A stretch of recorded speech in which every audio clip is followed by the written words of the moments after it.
Ladies and gentlemen, Timothy, a time and refinement. We are back finally. Oh my gosh. After 2 weeks of wrestling with the audio again, we finally got a nice audio interface. The sound quality is going to be a lot better. So as you guys listen, it will be much more clearer, crystal clear, in fact, than the old audio box we were using. Anyway, glad to be here. Super thankful. Again, we're dialed in. Jesse, thank you for joining me. Today I wanted to bring up how important it is to have stimulating conversation with people that have differing opinions from you. So what does that look like? What has that looked like, and what does it look like now? Do you prefer to be more of in an echo chamber that, maybe people have the same opinions as you, so you feel not as alone? Do you prefer to be more alone in some things that you have, just decided on your philosophy? What does that look like? I used to like being in an echo chamber where we found common ground, at least in certain areas. And that's probably necessary for a few things. I mean, humans are kind of similar in the sense that there's a lot of things that we can find common ground in. But when it gets into the fine details, a lot of the times it starts to get into territory that you've either never heard of or you don't care to go into. But I found that the more you search, the more you're looking for truth, capital T, truth, whatever that means for you, the easier it is to see it everywhere. It's kind of cringe to say, but see it in other perspectives, realizing that yours was never complete and whole the way you thought it was when you had all the answers, quote unquote.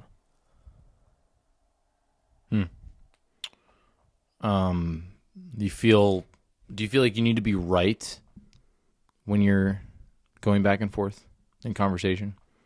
Or do you welcome opinions that are not yours? Yeah, I always tell people like I want to be bulletproof. That's the whole point is of refining. I want to keep refining. I don't think I'm a finished sword. I'm still in the forge, getting boiled down, getting smelted, and maybe one day I'll be a completed sword. Of course, you can never be perfect, but you can be a sword. You can try your best, or you can be your best. But you should always be looking to upgrade, to sharpen yourself.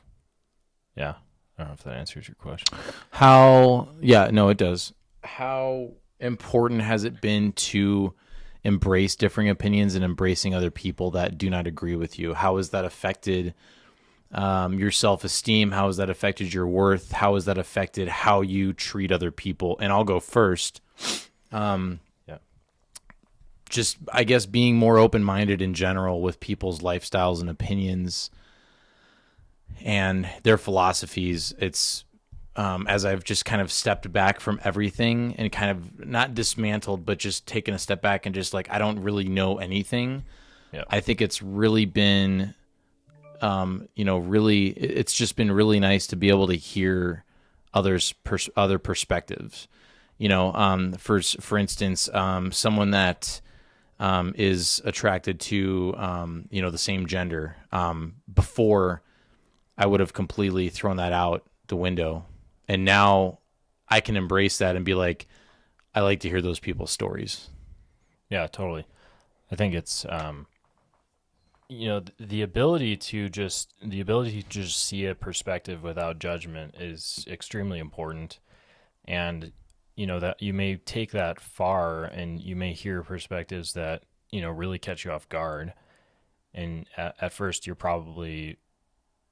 don't want to believe that this is something that makes sense, that makes logical sense, or that is a lifestyle that could ever work. But we're just conditioned a lot, I think, from the day that we're born, and then all the stimulus we get from our parents and our peers and our friend groups. Where does that come from? Sorry to interrupt you. Where does that come from that people need to be right when they're having a conversation? or just life in general? Why do people feel like they need to be absolutely right? It's a really And good how question. does that differentiate between people that are maybe a little more humble and how they approach life? It's a great question. I don't know. I wish I could take a step back into my old shoes. Not when I thought I was right about everything, but when I thought I was more right than I was now, I guess. Or when I thought I was closer to the capital T truth. I know that for me at least, when I thought I had a more comprehensive view on the world, I definitely had also a more narrow view on things. So when you widen your oculus, I guess your perspective, um, it allows you to see more, like literally see more. So when you almost have tunnel vision, you can only see inside the tunnel. So only the truth that exists is what's in the tunnel for you. But then when you step outside the tunnel, you see the landscape, the sky, everything else. So all that to say, um, truth requires a very broad viewfinder. And when you don't have a broad viewfinder, you're just going to look at the only thing you can look at, which is if you have a telescope zoomed in and all you're looking at is like a coconut on an island, then that's the truth to you, is the coconut. But you zoom it out a little bit, and then the tree is holding up the Mm-hmm. coconut, and the tree is rooted in the ground, and then there's an island, and there's animals, and there's birds, and so Yeah, that's good. yeah, Yeah, that's good. I like that. Um, yeah, I just I wanted to be right for so long, and I still want to be right. I mean, you know me. I want to be right all the time, pretty much. yeah, of But course, I've I've really appreciated the past couple of years just other perspectives, just how people have been raised, where they came from, different cultures. It's interesting. It's just yeah, interesting to see. yeah, totally. Um, yeah, what do you think about seeing not a more rigid perspective, but uh, people that we'll just use religion as an example. I know you don't want to get into No, religion, it's all but right. religion often does tell people that they have a set of guidelines that they have to strictly follow, more or less. And nothing outside of that is ever acceptable in most cases. What do you Yeah, I don't think about know. that? I mean, religion's a interesting paradox because whether it's Jesus or whether it's Buddha or whether it's Mother Teresa or all of these other ones, it seems that you're to love others pretty much the same, but you're also to adhere to your beliefs and know that who you're following and what you're following is true. So you're trying to convert everybody to your side. So it's a really interesting paradox to be like, almost like I'm right, I'm trying to help you, Yeah, but at the same time, let me love you in the process. Like love you as you are. So it's interesting to kind of think about that. And again, stepping back from that and just hear others' perspectives is really interesting. And I don't even think a lot of people. Everybody's trying to figure it out. I don't think a lot yeah, of people really are set in stone on what they believe. Maybe they are, but perhaps they only believe that because that's what they think is 100% truth. And if they lose that, they're going to lose themselves. yeah. You lose your identity when your identity is wrapped up in everything you believe. It's virtually impossible to throw that away because Mm. then you'd have to deny yourself literally. And for a lot of people, if you don't have your bearings, that's extremely frightening. Is Hmm. to just say, yeah, my identity, which I've wrapped everything up in with religion, that's not who I am. That's not what the truth is anymore. Hmm. Yeah. That's terrifying. So Yeah. Interesting. We'll go closer to 15. We go yeah, like 14, all 15 right. minutes.